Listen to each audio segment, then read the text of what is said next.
আসসালামু আলাইকুম রহমতুল্লাহ। তো যারা হচ্ছে 2025-এ উত্তীর্ণ হয়েছেন, এসএসসি ভর্তি পরীক্ষা দিয়েছিলেন উন্মুক্ত বিশ্ববিদ্যালয়ে, সো তাদের কিন্তু রেজাল্ট প্রকাশ করা হয়েছে। 20 তারিখে রেজাল্টটা প্রকাশ করা হয়েছে। তো যাই হোক, রেজাল্টটা আপনাদেরকে আমরা পিডিএফ ডাউনলোড লিঙ্ক সহ আমাদের এই ভিডিওর কমেন্টে দিয়ে দিছি। আপনারা চাইলে এই লিস্টটি ডাউনলোড করে ফেলতে পারবেন।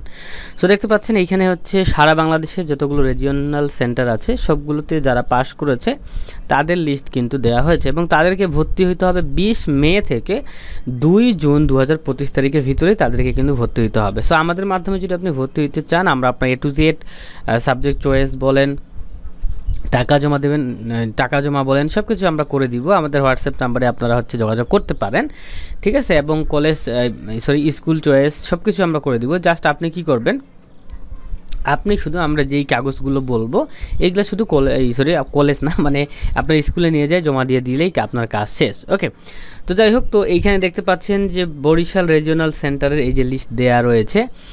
সেমভাবে আমরা দেখতে পাচ্ছি বগুড়া রিজিওনাল সেন্টার দেখতে পাচ্ছেন।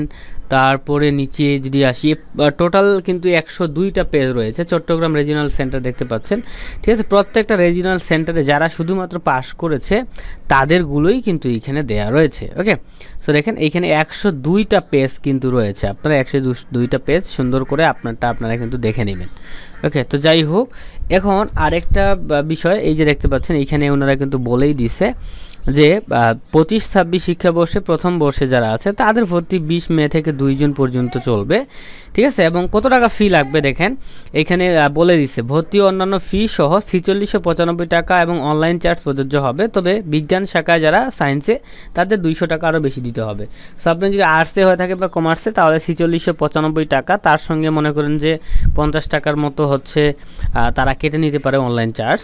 তো টোটাল আপনার 4700 টাকার মতো লাগতে পারে। ওকে, এবং যারা সায়েন্সে তাদের 4700-এর সঙ্গে আরও 200 যোগ দেন, হ্যাঁ, মনে করেন যে 4849, মানে 4900 টাকার মতো কিন্তু লাগতে পারে। ওকে, তো এইটাই মূলত রেজাল্টের ভিডিওটা ছিল। অনেক দেরি করে রেজাল্টের ভিডিওটা করলাম। যাই হোক, সকলে ভালো থাকেন, আল্লাহ হাফিজ।